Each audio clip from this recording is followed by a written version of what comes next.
coming? Okay. Heck yeah. It's been so long. It's been a while, huh? Yes, sir. So obviously, Ryan at GPI.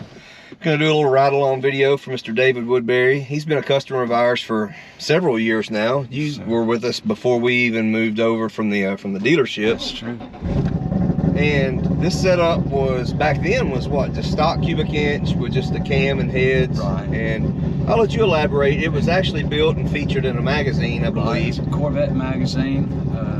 And then after that, we did a custom cam grind here before this build. Yeah, we did the custom grind. And then I came back and wanted to go ahead and do a full 427 build. Yeah, it was a 416 before, wasn't it? That's right. That's right. It was a 416 before. Now we sleeve the block, built 427, and it picked up pretty good power. What did it pick up on the dyno this time around? 697 at the wheels, I believe. 690 something, and yeah, what did we make before with the 416? Like lower 600s, I think. 620, something like that. Yeah, 20 or 30. So pretty good power increase across the board, regardless. And we've had the car, obviously, got it dialed in. Get buckled in this Pro Mod. Well, It's a beautiful car, though. She sure sounds deeper, that's for sure. Man, it's definitely got some more. Yeah. Definitely got some more bass in its voice. Yeah. It's the compression always makes them sing, you know.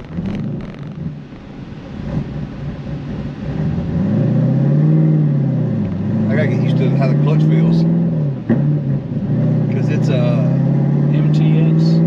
Yeah. So it's got different clutch in it. Obviously, all the aftermarket clutches, in my opinion, none of them are as smooth as the factory clutch as far as engagement, but certainly a worthwhile upgrade. You know, if it's worn or you need an upgrade in the clutch area, you know, if you've got a lot of time on your clutch or if it's damaged, always good to consider doing something better than OE, you know, especially at elevated power levels. So, not that OE might not be okay for you at 700 wheel, but it's one of those things that's kind of like, while you're there, That's exactly why not upgrade it at that point. So like right now, this is 5th gear at 70, 2200, smooth as silk. 6th gear, smooth as silk. 1650 at 67, 68 miles an hour. And remember, guys, the C7s they're funky. They got the 7-speed transmission, and I'm reminded of it every time I go to put it in reverse and I try to roll backwards and I realize I'm in 7th gear and start rolling forward. So I forget about it. I'm not in these things enough, the C7's enough, versus everything else I'm used to. You know, everything else is a 6-speed, unless we've got a, you know, like an 069 Camaro or something, a muscle car in the shop that's got a 4-speed or something in it. That's what everybody grew up on there. Have you always had manual transmission stuff? I've always loved manual transmissions. Yeah. I just wanted a complete natural aspiration build with a nice clutch that could handle it. Yeah. And I've been looking forward to this for so long, and I'm really happy with it. Boy, you can tell the difference, just the feel of that cam. You can feel it just in the passenger seat. So I know you can feel it through the throttle. Yeah, definitely. You know, like I always try to explain with our viewers and customers and potential customers, you know, camshafts really dictate a few things. Ultimately, the camshaft is going to allow the engine to reach its full potential, depending on what that engine was designed to do and the RPM range it was intended to operate in. You know, the camshaft is going to be one of the key components to make sure that you hit all the check boxes and it does what it can do in its full potential. Another thing, though, with the camshafts is everybody wants big cam, big cam, big cam, and that's usually great if you've got big compression and larger cubic inches. But the trade-off, even on larger cubic inch engines that have higher compression, is, you know, the low RPM drivability, and I don't mean that it necessarily stalls, doesn't want to idle. When I say drivability, I mean the things you feel in the driver's seat. The little bit of cam buck when you're too low of an RPM, you can feel it through the pedals, you can feel it in the seat, you can just feel it in general in the car. And there's always that trade-off, so to get the power in the mid-range and up here up top, you always have to give up a little bit down low. Now the cubic inches obviously help because the torque under the curve with cubic inches is always better than with the smaller cubic inch setup. So obviously you can get away with more camshaft in a larger cubic inch engine, generally speaking, than you can with a small engine. But yeah, the cam is one of the key components because you can have everything else right with the engine, and if it doesn't have enough camshaft or has too much camshaft in either direction, you can cost yourself efficiency with the combination. So it's a very important component for sure. One of many key factors when putting together a combination.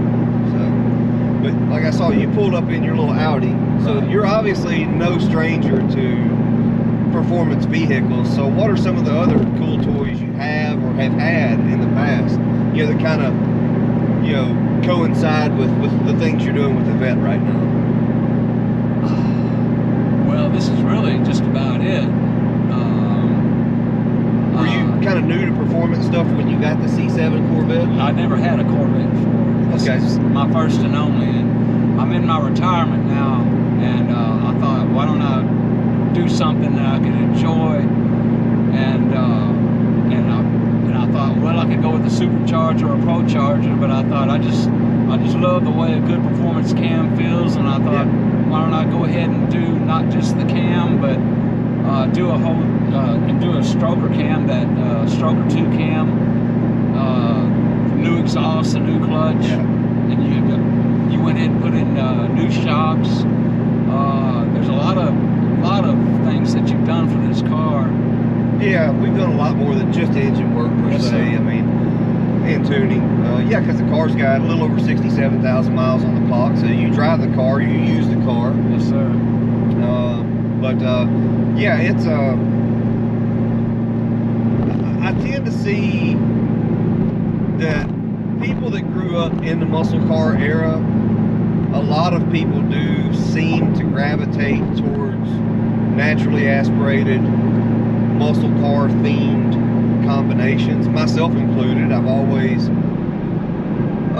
kind of like the naturally aspirated stuff. Not that I don't like the other stuff, I certainly do, but I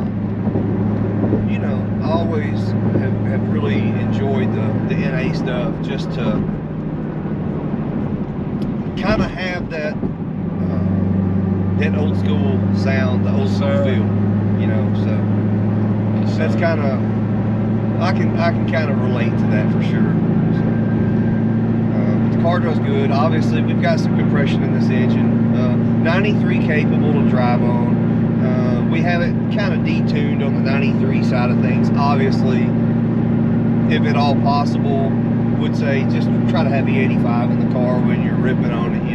That's what I'll try to do most of the time. It's just sometimes you're out of state and there's not any. That's right. Sometimes you get in a pickle somewhere and you just can't get anything but 93 or maybe even 91, and we do things tune-up related to help ensure that if you have to fall back to just regular, not regular but premium gasoline, then you can still drive the car around and function, but that is the trade-off with compression. Combinations do get sensitive the higher the compression is, so that necessitates better quality fuels, and certainly E85, whether it be out of the pump, 1-ethanol or C85, whatever that fuel is. I've been buying some of your 1-ethanol R, the 117, and I've got some cans at home, and my plan is to buy some E85 pump and then mix your 1-ethanol R with it. And I figured that'll keep her happy. Yeah, that should be more than enough fuel for this combination. Boy, this is smooth. Yeah, I feel I'm just getting used to the clutch a little bit. Yes, I sir. promise I know how to drive a manual transmission, but I'm not used to the clutch really in the car. That is one thing that's kind of challenging for me. You get out of one car and get right into another car, and you know how long it takes to get comfortable with some of these combinations when you own them. Right. It's hard for me to just be super seamless sometimes. But How do you like the feel of that short throw? the shifter feels good. The clutch, the pedal, the feel and the travel of the pedal feels good to me. The engine has a real smooth power curve. It's even still moderately torquey in the 2000s for like this normal driving situation. Sure. Like the just regular roll-on acceleration. That's probably 30-40% throttle. We didn't build you a setup that was just going to be so racy that it was not fun to drive anymore. You know, so Right. that's enjoyable. The power curve is very smooth, not abrupt. Plenty of power across the curve. Obviously, C7. We stayed with a manifold, you know, that's packaged under the hood. No high ram on this setup. So certainly, there was plenty more power to be had, but not really to fit the needs of what you want to do with the car, you know, and how you use the car. But I wanted it to be just that nice power curve and be streetable without fighting me. yeah, This is it. Yeah. I can feel it just in the passenger seat. yeah. This is the first time you've been in the car. Oh, yes, sir. And we've been talking about doing the Yes, sir. ride along with the car and everything, and I like doing these. Kind of gets you a little bit acclimated to the new changes and everything before you jump in the seat, and kind of gives you an expectation of things, what to look forward to, things to consider when driving it. Like I was talking earlier, you know, adjusting your RPM range you cruise at. With a little load on the car like this, at 1650, we're still smooth. I'm in 7th gear, 78 miles an hour, and we're smooth. There's no... That is smooth. I don't feel the cam at all.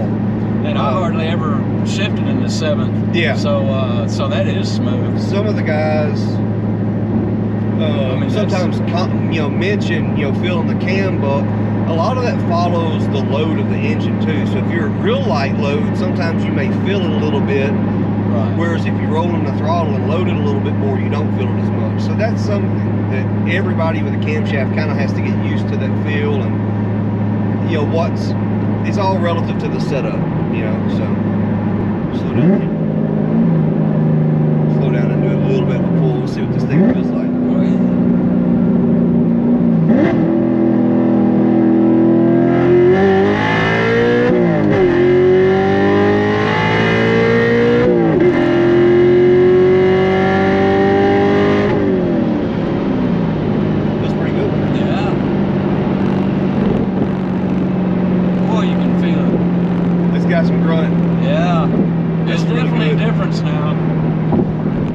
Critique my shifting either. It's the first time I've rode gears in months. There you go. Get off my back. I'm an automatic guy. Yeah, that's true. And that's a short shifter. It's not just a regular shifter.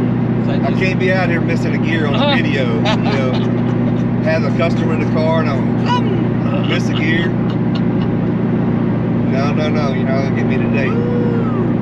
That felt good. Yeah, the car feels really good. I'm super pleased with the combination, the setup. This is something, you know, a lot of times our customers will say, well, do you guys do trucks? Or, you know, a lot of people see all the Camaros we do. And I just, people need to understand the power plants in these things, really from the Camaros to the Vettes to the trucks, they're all basically the same thing. So this kind of power plant, or, you know, can be, we could do this in a Silverado, we could do it, you know, we've got 4-digit horsepower trucks. It's not a problem to for people that see this stuff that wonder, can it be used on their platform? Absolutely, because the beauty of the Gen 5 LT and even the older LS generations were that they just will fall right in anything. So all the trucks and the cars essentially are already have a variant of that engine, you know, so yeah, easy enough to do. But I'm really happy with the combo. The only thing that I don't know is how much fuel mileage you're going to get with how you drive the car, and I don't think that that's going to be a primary concern. So I was wondering how the new clutch would feel. Yeah. We, you know, obviously we drove the car, put some miles on it before we put it on the dyno to run the clutch in a little bit. Right. It's not as smooth as the factory clutch, but they never are.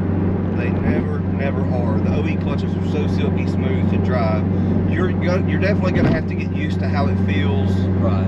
On the engagement when you're coming out. Right. And that's just going to take a balance of RPM, how quick you can release the clutch.